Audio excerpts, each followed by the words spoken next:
मेरी पसंदीदा कविताओं की काव्य पाठ श्रृंखला खुली खिड़की में आप सुनिए बहुचर्चित कवि, लेखक, संपादक तथा पेशे से शिक्षक वारसन शायर की एक महत्वपूर्ण कविता। वारसन शायर का जन्म सोमाली माता पिता से केन्या में हुआ और वो लंदन में रहती हैं। घर के बारे में बातचीत उनकी एक कविता पुस्तक है जो 2009 में आई और देखते देखते दुनिया भर में चर्चा का विषय बन गई। घर इसी श्रृंखला की एक कविता है जिसने पूरी दुनिया के लोगों को झकझोर कर रख दिया और ये कविता मीडिया से लेकर अन्य जनमाध्यमों के द्वारा करोड़ों लोगों तक पहुंची। हिंदी में पहली बार इस कविता का अनुवाद किया है सुप्रसिद्ध कवि और रंगकर्मी राजेश चंद्र ने।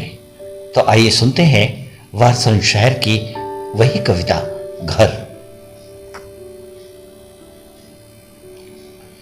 घर नहीं छोड़ता कोई आदमी जब तक कि घर किसी शार्क का जबड़ा न लगे। तुम बस भाग पड़ते हो सीमा की ओर जब पाते हो कि समूचा शहर ही भाग रहा है सिर पर पांव लिए। तुम्हारे पड़ोसी भाग रहे हैं तुमसे भी तेज, सांसें लहू लुहान अटकती हैं गले में उनके। वो लड़का जिसके साथ स्कूल जाया करती थी तुम, जिसने लिया था सेहरा लेने वाला चुंबन तुम्हारा, टिन के उस पुराने कारखाने के पीछे उसने थाम ली है हाथों में खुद से लंबी बंदूक। तुम बस भाग ही सकते हो घर जब तैयार ना हो रहने देने को तुम्हें। कोई घर नहीं छोड़ता जब तक कि घर पीछे ना पड़ा हो तुम्हारे। पांव के नीचे शोले गर्म लहू तुम्हारे पेट में, तुमने ख्वाब में भी नहीं कहां सोचा था कि कभी यह भी करना पड़ सकता है। अंत तक बनी रहती हैं आशंकाएं दग्ध छुरे की तुम्हारे गले पर। और तब भी जब ले जाते हो छुपाते हुए अपनी सांसों के भीतर अपने गान, चिंदी चिंदी करते अपना पासपोर्ट, किसी हवाई अड्डे के शौचालय में कागजात भरे मुंह से चीत्कार करते, ये पक्का करते हुए कि अब कभी नहीं जा सकते तुम वापस लौटकर। तुम्हें समझना ही होगा कि कोई अपने जिगर के टुकड़ों को यूं ही नहीं धकेल देता किसी नाव में जब तक कि पानी अधिक सुरक्षित ना हो। पांवों के नीचे की जमीन से कोई भी झुलसाना नहीं चाहता अपनी हथेलियों को। रेलों के भीतर गाड़ियों के तल में कोई नहीं बिताना चाहता अपने रात और दिन किसी ट्रक के पेट में। अखबारों पर खाना खाते मीलों लंबे सफर में, इसका मतलब यह है कि यह महज एक सफर नहीं है। कोई भी रेंगना नहीं चाहता बाड़ों के नीचे से, मार खाना कोई नहीं चाहता, कोई नहीं चाहता कि तरस खाए कोई उन पर। शरणार्थी शिविर किसी का चुनाव नहीं होते, कोड़े किसी को भी अच्छे नहीं लगते। ये ढूंढते हुए कि तुम्हारे जिस्म में और कहां कहां दर्द बाकी है।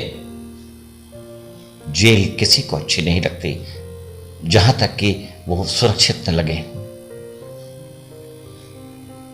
जलते हुए किसी शहर की बनस्पत और जेल अगर रात में शरण देती हो तो खचाखच भरे ट्रकों से तो बेहतर ही है जहां हर चेहरा है तुम्हारे पिता जैसा।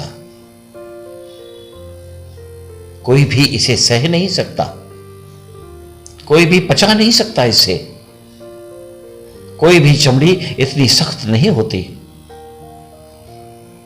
अपना नाम और अपने परिवार खोकर साल भर, 2 साल या 10 साल के लिए ढूंढते हुए कोई पनाह या वास स्थान, नंग धड़म भटकते हुए हर कहीं रास्ते में आ जाती हैं जेलें। और अगर बच गए जिंदा कहीं तो कई शब्दों में सत्कार होता है। दफा हो जाओ, अपने घर जाओ अश्वेतों, शरणार्थियों, गंदे अप्रवासियों। इन आश्रय ढूंढने वालों ने चूस लिया है हमारे मुल्क को, ये कंगले और हबशी जिनसे एक अजीब सी गंध आती है, वहशी। उन्होंने रौंद डाला अपने मुल्क को और अब वो रौंदना चाहते हैं हमें भी। बदशक्लों, समेट लो अपना पिछवाड़ा यहां से, क्योंकि घूंसा उससे नरम शायद ही हो जितने से टूट सकता है अंग कोई भी। क्या ये बोल अधिक नरम है उन 14 लोगों की जान से जो फंसे हैं तुम्हारी टांगों की गिरफ्त में? या कि अपमान को निगलना अधिक आसान है बनस्पत रोड़े पत्थर के, हड्डियों के बनस्पत तुम्हारे बच्चों के जिस्म की बनस्पत जो बटा हुआ है टुकड़ों में? मैं घर जाना चाहती हूं, लेकिन घर तो जैसे किसी शार्क का जबड़ा है, बंदूक की नाल है घर, और कोई भी तब तक घर नहीं छोड़ता जब तक घर खदेड़ नहीं आता तुम्हें।